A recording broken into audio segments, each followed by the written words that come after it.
এই দেখুন বন্ধুরা, এই প্রেস্টিজের এই রাইস কুকারটা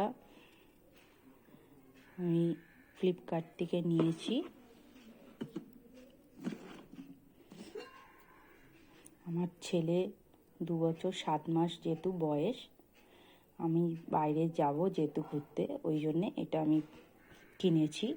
ও তো বাইরের খাবার খায় না, ওই জন্যে এটা কিনলাম ভাত ডাল সেদ্ধ করার জন্যে।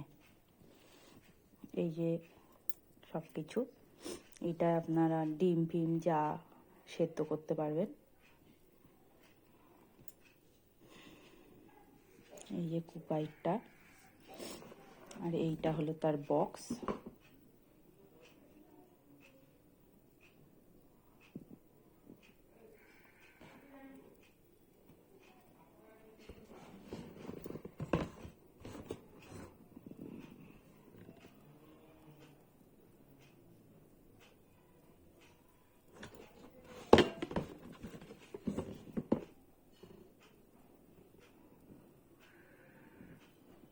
দেখুন, যদি ভালো লাগে আপনারাও কিনতে পারেন আপনাদের বাচ্চাদের জন্যে। এমনকি এর মধ্যে সব কিছুই হয়, ডালও করতে পারবেন, ফোড়ন দিয়ে সব কিছুই করতে পারবেন।